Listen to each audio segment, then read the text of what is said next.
వాగర్థావివ సంపృక్తౌ వాగర్థ ప్రతిపత్తయే జగతః పితరౌ వందే పార్వతీ పరమేశ్వరౌ. వామే భూమిసుతా పురశ్చ హనుమాన్ పశ్చాత్ సుమిత్రాసుతః శత్రుఘ్నో భరతశ్చ పార్శ్వదళయోః వాయువాదికోణేషు చ సుగ్రీవశ్చ విభీషణశ్చ యువరాట్ తారాసుతో జాంబవాన్ మధ్యే నీలసరోజకోమలరుచిం రామం భజే శ్యామలం. శ్రీరామం భజే శ్యామలం. జాంబవత్ సుగ్రీవ హనుమత్ సీతాలక్ష్మణ భరత శత్రుఘ్న పరివార సమేత శ్రీ రామచంద్ర పరబ్రహ్మణే నమో నమః. శ్రీ హనుమతే నమః. సీతమ్మ దుఃఖితురాలి ఒకానొక నిరాశలోకి వెళ్ళింది. ఎంతైనా దేవతలైనా మానవ ఉపాధుల్లో ఉన్నప్పుడు మానవీయమైన ఆలోచన ఉంటుంది, దైవీయమైన ప్రేరణ ఉంటుంది. అందుకు రెండూ చూసుకోవాలి, రెండూ ఆలోచించాలని చెప్పుకున్నాం రామాయణంలో, సమాంతర ప్రవాహాలు. అప్పుడు సీతమ్మ ఇన్నాళ్ళు జరగని అద్భుతం 2 నెలల్లో జరుగుతుందా, 10 నెలలు భరించానే, ఇంకా ఆశ కనబడట్లేదు, రాముడు ఒక్క జాడ ఏమాత్రం తెలియట్లేదు, ఇక తెలుస్తుందని ఆశ కూడా లేదు, కనుక బ్రతికి మాత్రం ప్రయోజనమే ఉన్నది అనుకొని ఒక్కసారి రాముణ్ణి తలంచుకుంటూ విశాలమైన తన జడతో మెడ బిగించుకొని పైన కొమ్మకి వేలాడవేసుకుని తనని తాను శరీరాన్ని త్యజించాలని ఉరిపోసుకోవడానికి ప్రయత్నించింది. అంటే ఆత్మహత్యా ప్రయత్నం. ఎవరికైనా ఆత్మహత్య చేసుకోవాలి అనిపిస్తే ఈ సన్నివేశం గుర్తు తెచ్చుకుంటే చాలు. అంటే బాగా చేసుకుంటారని చెప్పట్లేదు, ఆత్మహత్య అనేది ఎంత అవివేకమైన పరువు తెలుసుకుంటారు ఇక్కడ. నిన్ననే హనుమంతుడు చెప్పాడు, వినాశే బహవో దోషాః జీవన్ భద్రాన్ని పశ్యతి. బాగా నాటుకున్నట్టే మనం వ్యాఖ్యానించుకున్నాం. ఇప్పుడు ఈ సన్నివేశం జాగ్రత్తగా ఆలోచించాలి. ఎప్పుడైతే ఆ విధంగా సీతమ్మ ప్రయత్నించిందో అప్పుడు పైనున్న హనుమ అనుకున్నాడు, ఇప్పుడు నేను సీతమ్మను చూసి వెళ్ళి సీతమ్మను చూశాను అని చెప్తే ప్రయోజనం ఏం లేదు, ఈ సీతమ్మను ఓదార్చకుండా వెళితే నేను ఇక్కడికి వచ్చిన దానికి ప్రయోజనం లేదు. పైగా సీతమ్మని ఓదార్చి ఆమెను కుదుటపరిచి రాముడి దగ్గరికి వెళ్ళి ఆయన్ను ఓదార్చి ఆయన కుదుటపరచాలి. కానీ ఇద్దరిని ఓదార్చడం ఇప్పుడు పని. ఓదార్చాలంటే ఇప్పుడు ఈమెతో మాట్లాడాలి. ఈమెతో మాట్లాడాలి అంటే ముందు ఈవిడ నా మాట వినాలి, ముందు నన్ను నమ్మాలి. ఇప్పుడు నేను వచ్చి ఈవిడిని నమ్మించేటట్టు మాట్లాడడం కంటే మరో 3 సముద్రాలు దాటడం సులభం అనుకున్నాడు. ఎందుకంటే 10 నెలలు రాక్షసమాయలో ఉన్న ఆమె ముందు ఒక్కసారి ఎదురుపడి మాట్లాడి ఎలా విశ్వసింపజేయాలి ఆలోచిస్తున్నాడు. ఇవన్నీ నేను చెప్పడానికి నిమిషాలు పట్టింది కానీ ఆయనకి క్షణాల్లో చేస్తున్నాడు ఈ ఆలోచన అంత మహావేగంగా. ఎందుకంటే ఇప్పుడు ఓదార్చడానికి పెద్ద థింకింగ్ చేసి ఆలోచించడానికి అంత తీరిక లేదు. అప్పుడు ఆవిడ బిగించుకుంది. కానీ భగవంతుడి కృప అంటే ఏమిటో ఇక్కడ అర్థం చేసుకోండి. ఆ సమయంలో ఆవిడికి ఎడమ కన్ను అదిరింది అన్నాడు ఇక్కడ. దీన్ని బట్టి రామాయణంలో ఆనాడు మనకున్న విశ్వాసాలు ఏమిటి అనేది రీసెర్చ్ చేస్తే అపశకునాలు, శకునాలు ఇవన్నీ కూడా రామాయణంలో చాలా కనబడతాయి. ఆనాటి నుంచి ఉన్నటువంటివే. ఇవన్నీ శాస్త్రాలండి, ఇవన్నీ నమ్మకాలు కావు, శాస్త్రాలు. ఇప్పటికీ ఎందరికో అనుభవాలు. ఇప్పుడు ఆ తల్లికి ఎడమ కన్ను అదిరింది. పురుషునికి కుడి కన్ను, స్త్రీకి ఎడమ కన్ను అదిరితే అది శుభసూచకము అంటారు. ఎడమ కన్ను ఎలా అదిరింది అనేది వాల్మీకి ఎంత అందమైన కవిత్వాన్ని చెప్తున్నాడో పరిశీలించండి. చాలా అత్యద్భుతమైన కవిత్వం. తస్యాశుభం వామ మరాళ పక్ష్మ రాజీవృతం కృష్ణ విశాల శుక్లం ప్రాస్పందతైకం నయనం సుకేశ్యా మీనాహతం పద్మమివాభనేత్రం. అర్థమైనా అర్థం అవ్వకపోయినా సంస్కృత శ్లోకం వినాలండి. ఎందుకంటే జీవుడి సంస్కారంలోకి వెళ్ళి వాడు బ్రతుకు బాగు చేస్తుంది. మంత్రభాష కదా, వాల్మీకి తన చేత్తో రాసిన భాష. మరి ఇంకేమున్నది ఇక్కడ? భావం చూడండి ఎంత గొప్పగా ఉన్నదో. అమ్మవారి కళ్ళు పద్మంలా విశాలంగా ఉన్నాయి. ఆ పద్మం లాంటి ఎడమ కన్ను అదిరింది అన్నారు. పద్మం అదిరినట్టు అదిరింది. ఇది ఎలాంటిది అంటే, ఒక కొలనులో ఒక పద్మం ఉంది, దాని కాడ ఆ నీటి లోపలికుంది. ఆ లోపల ఒక చేప వెళుతూ వెళుతూ ఆ కాడకి తగిలి వెళ్ళిపోయింది. కాడకి చేప తగలగానే పైన పద్మం కదిలింది. ఆ పద్మం ఎలా కదిలిందో అమ్మవారి కన్ను అలా కదిలింది అన్నాడు. ఎంత అందమైన మాట చెప్పాడు చూడండి. అంటే కదిలిన కమలం కనబడుతోంది, కదిలించిన చేప కనిపించట్లేదు. అలాగే అమ్మవారికి శుభ సూచన కనబడింది, ఆ శుభాన్ని సూచించిన రాముడు కనబడలేదు. అది తెలుసుకోవాలి ఇక్కడ. రామరక్ష ఎలా ఉంటుందో చూడండి ఇక్కడ. సీతమ్మ రాముణ్ణి తరుచుకుంటూ అంత దుఃఖపడింది. సీతమ్మను రాముడు ఎలా రక్షించాడు? ఇలా రక్షించాడు. కష్టకాలంలో ఒక శుభ సూచన పంపించి తొందరపడకు, నీకు శుభాలు రాబోతున్నాయని సూచన ఇచ్చాడు. ఇది తెలుసుకోవాలి ఇక్కడ. రామరక్ష అలా ఉంటుంది. సూచన ఇవ్వడమే కాదు, వెంటనే దిగి ఓదార్చడానికి దూతను పంపాడు. తనను స్మరించే వాళ్ళని తాను విడిచిపెట్టాడు. తన వారిని విడిచిపెట్టాడు రాముడు. ఇది తెలుసుకోవాలి. సీతమ్మని విడిచిపెడతాడా? విడిచిపెట్టాడు. ఈ మాట వినగానే ఫలానా అప్పుడు విడిచిపెట్టాడండి అని పిచ్చి ప్రశ్నలు కొందరు వేస్తారు. వాళ్ళు సరిగ్గా రామాయణం చదవలేదు, లేదా పండితుల దగ్గర మఠం వేసి కూర్చొని వినలేదు. కేవలం సినిమాలు హరికథలు చూసి అదే రామాయణం అనుకోవడం భ్రాంతి. తెలుసుకోండి. ఇక్కడ పిట్టకథలు హరికథలు చలనచిత్రాలు రాముడి గురించి పిల్లలకు తెలియజేసేయేమో కానీ ఆయన వ్యక్తిత్వంపై సందేహం ఏర్పడినటువంటి ఒక భ్రాంతులను ప్రచారం చేసే, అసత్యాలు ప్రచారం చేసాయి. మీకు అసలు రామాయణం తెలుసుకోవాలంటే వాల్మీకిని తీసుకోండి, ఋషులిచ్చిన రామాయణం తీసుకోండి. పిట్టకథలు ప్రమాణం కావు. రాముడు సీతమ్మని ఏనాడు విడిచిపెట్టలేదు. మీరు ప్రశ్న వేస్తేనే సమాధానం చెప్పాలంటే మరికొన్ని రోజులు ఉపన్యాసం కావాలి నాకు, కానీ ప్రస్తుతం ఆ సమయం లేదు. ఇది ఒకటి గుర్తుపెట్టుకుంటే చాలు. ఇంకా తెలియాలంటే ఉత్తర రామాయణం, రామరహస్యాలు చెప్పిన ప్రవచనాలు ధ్వనిముద్రికలుగా ఋషిపీఠం వాళ్ళు తెచ్చారు. విని తెలుసుకోండి. చాలా సందేహాలు పోతాయి. సందేహాలు పోగొట్టడానికి ఒకవైపు కష్టపడి మేము పనిచేస్తూ ఉంటే అవి వినకుండా ఇంకా పాత సందేహాలు పట్టుకుని గబ్బిలాల్లో వెళ్ళాడుతున్నారు చాలామంది ఇక్కడ. కానీ ఎప్పుడో సందేహాలకు సమాధానాలు చెప్పబడ్డాయి. మహాత్ములు ఏనాడో చెప్పారు. మా బౌటిగాళ్ళ మహాత్ముల వల్ల ఈనాడు చెప్తూ ఉన్నారు. కానీ ఈనాటికి ఎవరు వినట్లేదు. ఏం చేస్తాం ఇక్కడ బాధ? కొద్దిమంది తప్ప. మళ్ళీ ప్రశ్న, రాముడు ఎందుకంటే అలా చేసాడని. మరి చెప్తున్నవాడు నిద్రపోయారా? శ్రద్ధగా కళ్ళు తెరిచి వినండి, బుద్ధి తెరిచి వినండి. రాముడి గొప్పతనానికి కళ్ళు బైర్లు కమ్ముతాయి. తెలుసుకోండి. ఇక్కడ అటువంటి అత్యద్భుతమైనటువంటి వ్యక్తిత్వం. ఇక్కడ సీతమ్మను రాముడు ఏనాడు విడిచిపెట్టాడు. అందుకే ఆపద కాలంలో ఆవిడ కన్ను అదిరింది. అదరగానే ఇదేదో శుభసూచకం. ఎడమ భుజం అదిరింది.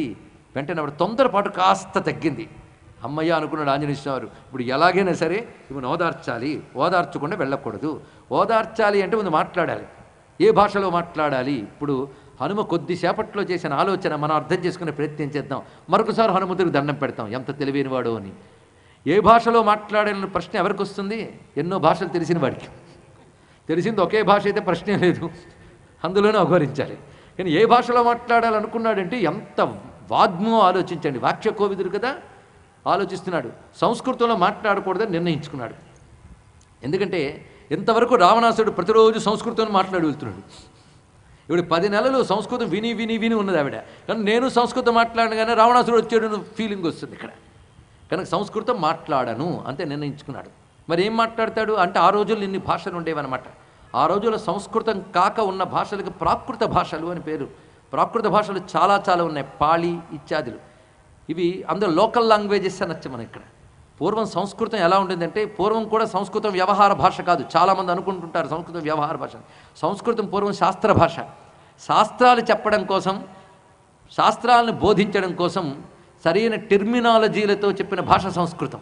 సంస్కృతం వ్యవహార భాష అయితే అదే అపభ్రంశం అయ్యేది, శాస్త్ర భాష. అందుకే శాస్త్రవేత్తలు, పండితులు, అలాగే రాజశాసనాలు ఇవన్నీ సంస్కృతంలో రాసేవారు. అంటే రాజ్యం పాలించినప్పుడు అధికార భాష. అధికార భాష అంటే రాజ్య శాసనాలు, అవి శాస్త్రాలు, ఇవన్నీ సంస్కృతంలో బోధించారు. ఈ మాట ఇప్పుడు మీకు వింటే చాదస్తం అనిపిస్తుంది. ఇప్పుడు ఈ మధ్య సైంటిస్టులు రుజువు చేసింది ఏమిటి అంటే, సైన్స్ బోధించాలంటే ప్రపంచంలో అనువైన భాష సంస్కృతం మాత్రమే అని ఇప్పుడు రుజువు చేస్తున్నారు. మీరు ఆలోచించండి. ఇక్కడ the most scientific language on earth only సంస్కృతం. తెలుసుకోండి. ఈ మాట ఇంగ్లీష్లో ఎందుకు చెప్పాను అడగండి. అది చెప్తేనే చాలామందికి నిద్ర లేస్తారు. సంస్కృతంలో చెప్తే అర్థమయ్యేదని పడుకుంటారు. అది ఇక్కడ తెలుసుకోవాల్సింది. మొత్తానికి సంస్కృత భాష మాట్లాడినా అనుకున్నాడు. ప్రాకృత భాష మాట్లాడతాడు. ఏ ప్రాకృతం? తమిళనాడులో ఒకటి, ఆంధ్రాలో ఒకటి, ఒక్కొక్క చోట ఒక్కొక్కటి. ఏం మాట్లాడతాడు ఆయన? సెలెక్ట్ చేసుకున్న లాంగ్వేజ్ని. అది ఏమిటి అంటే మైథిలీ ప్రాకృతం. అది సెలెక్ట్ చేసుకున్నాడు ఆయన. ఈ విషయం పురాణాలు కూడా మనకు విస్తరిస్తున్నాయి. మైథిలీ ప్రాకృతం అంటే మిథిలా నగరంలో లోకల్ లాంగ్వేజ్. అది కూడా ఏమిటి? అయోధ్య చుట్టుపట్ల మాట్లాడేది మైథిలీ ప్రాకృతం. అంటే ఎంత విశేషించండి. అంటే లాంగ్వేజ్ ఏమో మిథిలా దేశానిది, కానీ అయోధ్యలో వాళ్ళు మాట్లాడే మైథిలీ ప్రాకృతం. ఇది ఎలాంటిదంటే తమిళనాడులో తెలుగు వాళ్ళు మాటల్లాగా. తమిళనాడు బార్డర్లో ఉన్నటువంటి తెలుగు తమిళ ప్రభావంతో ఉండింది. వీడు ఒళ్ళే ఇలా అంటారు, అవునా లేదా? అంటే తెలుగు తమిళం కలిసిపోయింది. అలాగే అయోధ్యలో వాళ్ళు మాట్లాడే మైథిలీ ప్రాకృతం అన్నాడు ఇక్కడ. ఎంత గొప్ప మాట ఇక్కడ. అంటే అమ్మవారి అత్తవారింట్లో వినిపించే పుట్టింటి భాషను ఎంచుకున్నాడు ఆంజనేయ స్వామి. ఎంత తెలివైన వాడు చూడండి. ఆ ముందు భాష వినగానే హోమ్లీగా అనిపించాలి. ఎవరొచ్చారు? మా అయోధ్య నుంచి అనిపించాలి. ఇక్కడ భాషను ఎంపిక చేసుకోవడంలో అంత గొప్ప. ఇప్పుడు వాల్యూమ్. కొందరు పాపం పక్కన మాట్లాడితేనే గుండెలు ఎదిరిపోతాయి. పక్కన మాట్లాడు నెమ్మదిగా మాట్లాడచ్చు, దూరంగా అన్నప్పుడు గట్టిగా మాట్లాడచ్చు. హనుమకి వెంట్రులాక్విస్ట్ ఏమో గొంతు స్వరాన్ని ఎలా కంట్రోల్ చేసుకోవాలి తెలుసు మహానుభావుడికి. ఒక్కసారి ఆ కొమ్మల మించి గట్టిగా మాట్లాడాడు అనుకోండి, సీతమ్మ ఉలిక్కిపడి అరిస్తే అసలుకే అసలు వస్తుంది. అందుకు ఎలా మాట్లాడుతున్నంటే, ఎక్కడో వియత్తరంగముల నుంచి గంధర్వగానంబు ఏతించు తెరంగునా అన్నారు విశ్వనాథ వారు. అద్భుతంగా చెప్పారు. ఎవరో గంధర్వులు దూరంగా ఆకాశం నుంచి గానం చేసుకు వస్తూ ఉన్నారా అన్నట్టుగా పాడాడు. రామకథని వినిపించాలి. ఒకటి భాష సెలక్షన్, రెండు సబ్జెక్ట్ సెలక్షన్. ఏం కథ వినబడతాడు? అశోకవనం చాలా బాగుంది, రావణుడు అద్భుతంగా మాట్లాడాడు మొదలెడతాడా? రామకథని గానం చేస్తాడు. ఎందుకంటే రామభక్తులకు మనస్సు ఆకర్షించేది రామ, కనుకనే రామకథాగానం. ఎందుకంటే లంకలో రామగానం ఎవడు చేయడు, అంత దమ్ముల్లో. కనుక రామగానం వచ్చిందని ఎవరు వచ్చారా అని ఆసక్తి కలుగుతుంది. అందుకే రామకథ ఎంపిక. ఒకటి వాల్యూమ్ ఎలా ఉండాలి, ఎక్కడో దూరం నుంచి వస్తున్నట్టు. తన స్వరానికి మరొక లక్షణం కలిపెట్ట. ఏమిటా లక్షణము? విశ్వనాథ వారు చాలా గొప్పగా చెప్పారు. రసవిహీన ప్రకృతులకు నిద్రామాంజంబు ఘటించినదియు రసారామ విహరణ శీలురకు అధిక జాగ్రత్తవస్థా సంధాయకంబుగునట్టి స్వరంబునా అన్నారు. ఇప్పుడు అర్థం ఏంటంటే తన స్వరానికి మరొక లక్షణం కలిపెట్ట. ఏమిటా లక్షణము? విశ్వనాథ వారు చాలా గొప్పగా చెప్పారు. రసవిహీన ప్రకృతులకు నిద్రామాంజంబు ఘటించినదియు రసారామ విహరణ శీలురకు అధిక జాగ్రత్తవస్థా సంధాయకంబుగునట్టి స్వరంబునా అన్నారు. ఇప్పుడు అర్థం ఏంటంటే చెప్తాను. ఎలా మాట్లాడుతున్నాడంటే, ఆ స్వరం వింటే మంచి విషయాన్ని గ్రహించే సంస్కారం ఉన్నవాళ్ళకి నిద్రమత్తు వదిలిపోయి మెలకువతో వింటారట. సంస్కారం లేని వాళ్ళు అది వింటే మరింత నిద్రపోతారట. అది ఇక్కడ. అక్కడ ఒకరు పడుకున్నారు కొంతమంది, ఎవరు? రాక్షస స్త్రీలు. ఈ స్వరమిని వాళ్ళు లేచిపోతే కష్టం. వాళ్ళకి ఎలాగో సంస్కారం లేదు. సంస్కారం అంటే ఒక గొప్ప విషయాన్ని అర్థం చేసుకుని ఆనందించగలిగేటటువంటి వివేకానికి సంస్కారం అని పేరు. తెలుసుకోండి ఇక్కడ. అందుకని అంత చెప్పాడు కానీ నాకేం అర్థం కాలేదంటే అది వీడి దౌర్భాగ్యం. ఏ బాలమురళి గారు, జేసుదాసు గారు వచ్చి అద్భుతమైన శాస్త్రీయ సంగీతం చేస్తారు. ఏదో పెద్ద డోనర్గా మనం లక్షలు ఇచ్చాం కానీ మనం ఫస్ట్ సీట్లు కూర్చోబెడతారు. కానీ సంగీతంలో ఓ అంటే నా రాదు, టేస్ట్ లేదు, కూర్చుంటాడు. ఆయన ఆలాపన చేస్తాడు. అంటే నాన్నపోయి అన్నాళ్ళు ఏందో అన్నాడు వీడు. అంటే వీడి సంగీతం ఆస్వాదించే లక్షణం లేదు. అది దురదృష్టం. ఏం చేస్తాం ఇక్కడ? అలా గొప్ప గొప్ప విషయాలు చెప్తూ ఉంటే అవతల వాడికి అర్థం కాకపోవడాన్ని అరసికత్వము అంటారు ఇక్కడ. అందుకే సత్సంస్కారములు ఉన్నవారికి, సాత్వికత ఉన్న వాళ్ళకి మంచి విషయాలకి ఆస్వాదించే లక్షణం ఉంటుంది ఇక్కడ. సీతమ్మ అటువంటి ఆవిడ. అందుకే అక్కడున్న రసప్రకృతి. రసప్రకృతి అంటే రసాన్ని ఆస్వాదించగలిగే సంస్కారము, రసప్రకృతి. అది ఉన్నవాళ్ళకి అధిక జాగ్రత్త అవస్థా సంధాయకము. వాళ్ళు వెంటనే మెలకు విచ్చిగిని మరీ వింటారు. అలాంటి స్వరం. రసవిహీన ప్రకృతులకు, ఆ రసజ్ఞత అనే లేని వారికి అధిక నిద్రావస్థను ఘటించినది. కొందరు అంటుంటారు, ఆయన రామాయణం చెప్పినప్పుడు నేను ఖచ్చితంగా వెళ్తున్నానండి అన్నాడు ఒక ఆయన. ఎందుకంటే ఇంట్లో అసలు నిద్ర పట్టదే, అక్కడ 6:30 నుంచి 8:30 వరకు హాయిగా పడుతుందండి అన్నారు. ఇక్కడ సంతోషం, నిద్ర పట్టించిన పుణ్యమేనో వస్తుంది. మొత్తాన్ని రసవిహీన ప్రకృతులకు అధిక నిద్రామాంజంబు ఘటించినది యగు స్వరంబునా అలా మాట్లాడాడు. మాట్లాడుతూ కథ చెప్పడం మొదలుపెట్టాడు. ఎవరి కథ? రామకథ. చెప్పినవాడెవడు? ఆంజనేయ స్వామి వారు. ఎంత అద్భుతంగా చెప్తున్నాడో. ఆ చెప్తున్నప్పుడు ఆ విశేషమైన అంశములు ఆ కథల్లో, రాజా దశరథో నామ రథకుంజరవాజిమాన్. అయోధ్య అని ఒక అద్భుతమైన రాజ్యం. దానికి రాజు దశరథుడు. ఆయన పుత్రుల్లో 4, అందులో పెద్దవాడు రాముడు. అక్కడి నుంచి మొదలు పెడుతున్నాడు. జగతిపతే ప్రమదాం, జగన్నాథుని భార్యకు వినిపిస్తున్నాడు అన్నాడు. ఎంత అందమైన మాట. జగన్నాథుడు ఎవరు? అది ఆ మాట రామా అని అనిపించాలని నా తాపత్రయం. జగన్నాథుని భార్యకు వినిపిస్తున్నాడు. ఎలా వినిపిస్తున్నాడు? మధురం అవితథం జగాద వాక్యం. మధురంగా చెప్తున్నాడు, సత్యముగా చెప్తున్నాడు. ఇందులో ఒక్క అతిశయోక్తి లేదు, అన్నీ సత్యములే. ఆంజనేయ స్వామి రామకథ చెప్తూ ఉంటే అంత మధురంగా మాట్లాడేవాడు రామకథ చెప్తే అంత బాగుంటుంది. అందులో రామభక్తురాలికి ఆవిడ ఒళ్ళంతా పులకించిపోయింది. ఎంత చక్కగా చెప్పాడంటే, సీతమ్మకి తెలిసిన కథ చెప్తూ, అలా సీతమ్మ అపహరింపబడిన తర్వాత వెతుకుతూ వెళుతున్న రామలక్ష్మణులకి సుగ్రీవుడనే కపిరాజు దొరికాడు స్నేహితుడిగా. ఆయన పనుపున సీతమ్మ అన్వేషణకు అనేక మంది వానర వీరులు వెళ్ళారు.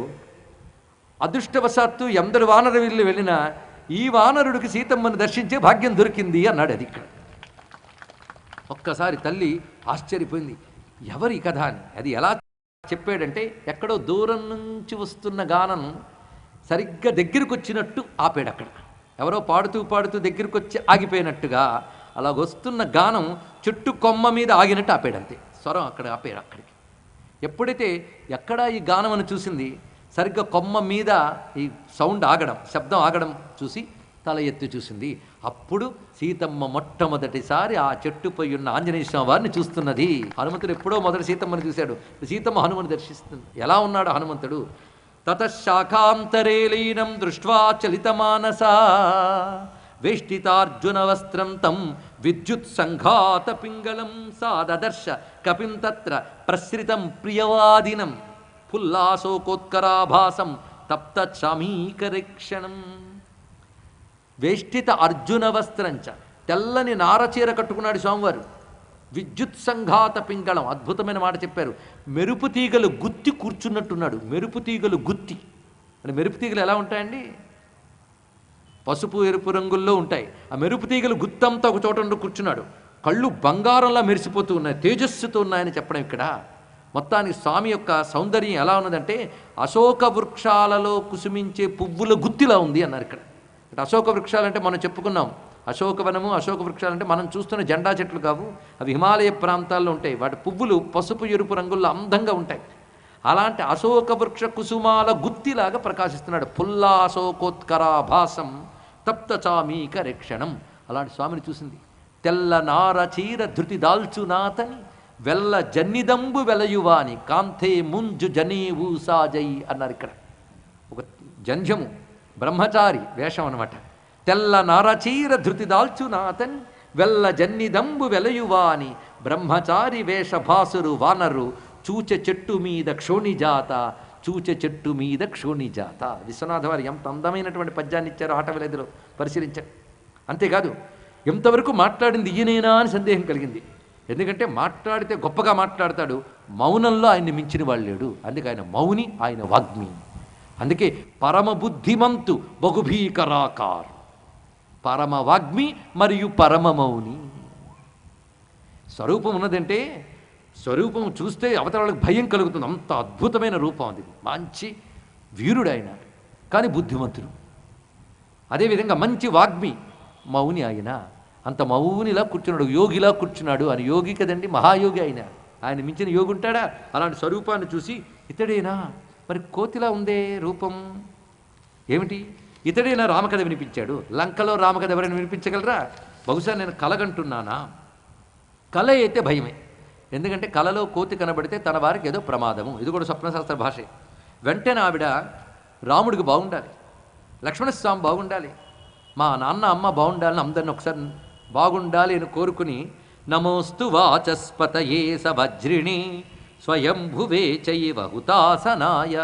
ఆనాటి సంప్రదాయాలు ఎలా ఉండేవో తెలియండి. ఇప్పుడు ఈ దేవతల స్మరణే లేదు మనకి, అసలు వీళ్ళు దేవతలనే తెలియదు మనకి. ప్రతివారు ప్రతిరోజు చేయవలసింది దిక్పాలకులు నమస్కారం చేయడం, గ్రహాలను నమస్కారం చేయడం, బ్రహ్మ విష్ణు మహేశ్వరుని నమస్కారం చేయడం. ఇవి మర్చిపోవద్దు, గుర్తుపెట్టుకోండి.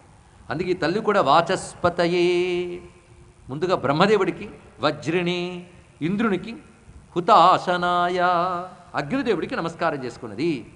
దీనివల్ల దుస్వప్న దోషాలు పోతాయని దీన్ని బట్టి మనకు తెలుస్తున్నది. అంటూ నాకు కనబడింది కళ నిజమా? ఇది కళ అవ్వడానికి అవకాశం లేదు. ఎందుకంటే కళ కనాలి అంటే ముందు నిద్రపోవాలి కదా. 10 నెలలు ఈ కంటికి నిద్రే లేదు నాకు. ఇప్పుడు నాకు స్వప్నం ఎక్కడ? స్వప్నం వచ్చినా ఒక విధంగా భాగ్యమే. ఎందుకంటే నిద్రపోతే కళలోనైనా రాముణ్ణి చూడొచ్చు. కనుక దుఃఖంతోనూ నాకు కలగనే భాగ్యం కూడా లేదు. కాబట్టి ఇది కళ కాదు, నిజమే అని అనుకుంటూ ఉన్న సమయంలో ఇప్పుడు అమ్మవారిని ఇంకా నేను ఓదార్చడానికి వెళ్ళవచ్చు. అమ్మ మనసు ఒక ట్యూన్ చేయడం అంటారు ఇక్కడ. అంత చక్కగా చూపించాడండి. ఎంత అద్భుతమైన ఆలోచన చూడండి ఆంజనేయ స్వామి వారిది. ఇప్పుడు అమ్మవారు ముందుకు వెళుతున్నాడు. వెళ్ళడం అంటే దభీమను కొమ్మ మించి దిగితే ఆవిడ ఉలుక్కిపడి అరిస్తే మళ్ళీ వీళ్ళందరూ నిద్రలేస్తారు, కథ దెబ్బతింటుంది, మాట్లాడడం అవ్వదు. ఎలా వెళ్ళాడంటే ఆ కొమ్మలు విస్తరించి ఉన్నాయి. జాగ్రత్తగా చప్పుడు లేకుండా ఆ కోత అలా కదిలి కొమ్మల చివరికి వెళ్ళి అక్కడెక్కడి నుంచో నెమ్మదిగా దిగాడు చప్పుడు లేకుండా. విశ్వనాథ వారు గొప్ప మాట అంటారు, అంత కొమ్మ ఎట్లు దిగనో ఎట్లు వచ్చనో తెలియరాక గాలిలో నుండి పుట్టుకు వచ్చినట్లు అన్నారు. అత్యద్భుతమైన మాట చెప్పారు ఇక్కడ. అక్కడికక్కడే గాల్లో పుట్టాడా అన్నట్టున్నారు. ఈ చెప్పడంలో ఉద్దేశం ఏంటంటే నిజంగా గాల్లో పుట్టాడు ఆయన, అంటే వాయుపుత్రుడు అనే సంకేతం. కవిత్వం అంటే ఇంత అందంగా ఉండాలండి, ఇంత చమత్కారం. అందుకే కవిత్వం వినగానే ఆస్వాదించే లక్షణం లేకపోతే రోజు వినడం అలవాటు చేసుకోండి. అప్పుడు ఈ అద్భుతమైన వింటే హాయిగా ఆనందించే అవకాశం వస్తుంది. ఎందుకంటే మంచి కవిత్వాన్ని, మంచి సంగీతాన్ని వినే సంస్కారం మనం అలవాటు చేసుకోవాలి. అందుకని పనికిమాలినటువంటి వార్తలే 24 గంటలు చూస్తూ ఆ ఏడుపు గొట్టు స్త్రీ విలన్ల సీరియళ్ళు చూసుకుని అఘోరించే కంటే అందమైన కవిత్వం, అందమైన సంగీతం, వీటిని ఆస్వాదించే సంస్కారం మీరు అలవాటు చేసుకోండి. అప్పుడు మీ బుద్ధుల్లో ఒక మెత్తదనం వస్తుంది, ఒక మంచి భావాలు పుడతాయి, అవతల వాళ్ళ పట్ల గౌరవం ఏర్పడుతుంది. కానీ భయంకరమైన వివేచ చూడటం అలవాటు అయ్యి అనుకోండి, అవతల వాళ్ళు కాఫీ తీసుకొచ్చిన విషయం తెచ్చారా అని అనుమానం మొదలవుతుంది. అందుకే మంచి సంగీతం, మంచి సాహిత్యం, వాటిలో ఉన్న భావాలు ఆస్వాదించిన అలవాటు చేసుకోండి. ప్రతి భాషలో మంచి సాహిత్యం పుట్టింది, మన తెలుగులో అన్నిట్లోనూ. వాటిని ఆస్వాదించండి, ఋషులు ఇచ్చిన సాహిత్యాన్ని ఆస్వాదించండి, బతుకులు బాగుపడతాయి. అందుకే ఈ కవిత్వాన్ని ఆస్వాదించమని చెప్పడం. గాలిలో నుంచి పుట్టుకు వచ్చినట్లు, గాలిలో పుట్టాడు అన్నట్టు ధ్వనిని చూపించి గాలికి పుట్టిన వాళ్ళను మాట ఉన్నది, ఈయన గాలికి పుట్టినవాడి మహానుభావుడు అలా వచ్చాడు అక్కడ. అంటే అమ్మవారి దగ్గర ఎంత జాగ్రత్తగా వచ్చాడో చూడండి. మాట్లాడడం కదా, ఎపీరెన్స్ చాలా అవసరం అండి. ఎప్పుడైనా సరే ఎపీరెన్స్, ఎలా కనబడుతున్నారు అనేది కూడా చాలా అవసరం. ఎన్ని సంస్కారములో. అందుకే మొన్నటి నుంచి కమ్యూనికేషన్ స్కిల్స్ అని చెప్తున్నాం కదా, హనుమంతుడి దగ్గర ఎన్ని నేర్చుకోవాలి. అక్కడెక్కడో దిగాడు, దిగి ఇప్పుడు సీతమ్మ దగ్గరికి వస్తున్నాడు. అయితే ఇలా దిగితే కనబడకుండా ఉండడానికి మామూలు స్వరూపమా, మహా తేజస్సు, ఆయన సామాన్యం కాదు. అంత తేజోమూర్తి అంతున్నాడు, పిల్లి అంతున్నాడు, పురుషదంశకమాత్రస్స నింతే ఉన్నాడు స్వామివారు. కానీ అందమైన రూపం, దానికి ఒక పట్టు పంచె, జంజం, మంచి బొట్టు, కుండలాలు అన్నీ పెట్టుకున్నాడు స్వామి. కానన్న కుండలు కుంచిత కేశ, ఆ స్వరూపాల ప్రకాశిస్తున్నది. అంత మహావీరమూర్తి అక్కడ దిగి వస్తున్నాడు. వస్తున్నప్పుడు ఎలా వస్తున్నాడో చూడండి, ఇది నేర్చుకోవాలి. కొంతమంది వచ్చేటప్పుడు భయం వేస్తుంది మనకి, దగ్గర దాకా ఇలా వస్తారు, దగ్గర దాకా వచ్చి నమస్కారం అండి అంటారు. అప్పటి వరకు భయంతో ఉంటాం మనం, దగ్గరకు వచ్చి నమస్కారం. హనుమ చూడండి ఎలా వస్తున్నాడు, శిరస్సంజలి మాధాయ సీతాం మధురయా గిరా. అక్కడ దిగిన ఆంజనేయ స్వామి వారు రెండు చేతులు తలపై పెట్టుకుని తల వంచుకుని వినయంగా వస్తున్నాడు. రావడంలోనే అంత వినయంగా వస్తూ ఉంటే సీతమ్మ ఎవరితను అని చూస్తున్నది. వినయంగా వచ్చేవాడి పట్ల ఒక మెత్తని భావం ఉంటుంది. పగింతున్నాడు, ముద్దు కూడా వస్తున్నాడు. ఆనాడు ఇప్పుడు అంజనాదేవికి ముద్దు వచ్చింది, ఇప్పుడు సీతమ్మకు ముద్దు వచ్చింది. ఇక్కడ ఆ వస్తున్న స్వరూపం దగ్గరికి వచ్చి అమ్మా అని నమస్కరించాడు. ఓ పైన గొంతు ఇక్కడ వినబడింది. కాత్వం భవసి, ఎవరు తల్లి నువ్వు? కాను పద్మ ఫలాసాక్షి క్లిష్ట కౌశేయవాసిని. అమ్మా, మాసిపోయిన పట్టు చీర కట్టుకుని చెట్టుకు వేలబడి దుఃఖిస్తున్నటువంటి నువ్వు ఎవరు తల్లి? ఆగకుండా నీ కళ్ళ నుంచి అలా నీరు స్రవిస్తోంది. ఎవరమ్మా నువ్వు? దేవకాంతవా, నాగదేవతవా, గంధర్వకాంతవా, యక్షకాంతవా, కిన్నెరకాంతవా, రుద్రకాంతవా, మరుద్గణముల యొక్క కాంతవా, వసుపత్నివా, దేవతవా, లేక చంద్రుడి మీద అలిగి వచ్చినటువంటి రోహిణీదేవివా, వశిష్ఠుని మీద ఏదో పరాచికానికి ప్రణయ కలహం చేసి వచ్చిన అరుంధతీదేవివా అని అడిగాడు. ఇక్కడ ఈ ప్రశ్నల్లో తెలుసుకోవాల్సింది ఏంటంటే సీతమ్మలో ఒక దేవతాస్వరూపం, ఒక ఋషిస్వరూపం కనబడుతోంది, అది చెప్పడం ఇక్కడ. లేదా తల్లి రావణుని చేత జనస్థానం నుంచి అపహరింపబడి మేమందరం ఏ తల్లి కోసం వెతుకుతున్నావా ఆ తల్లి సీతమ్మవా అన్నాడు. ఇక్కడ చెప్పడంలోనే అంత అద్భుతం. వెతుక్కుంటూ వచ్చిన వాడిని ఇన్ని మాటలు చెప్పాడు. మీ అభిప్రాయాలను సూచనలను మాకు తెలియజేయాల్సిన చిరునామా భక్తి TV, care of Rachana television private limited, road number 92, Jubilee hills, Hyderabad 5,96,000. మా ఇమెయిల్ ఐడి bhaktihyd@gmail.com. మా వెబ్సైట్ www.bhaktitv.org. Phone number 901012222333.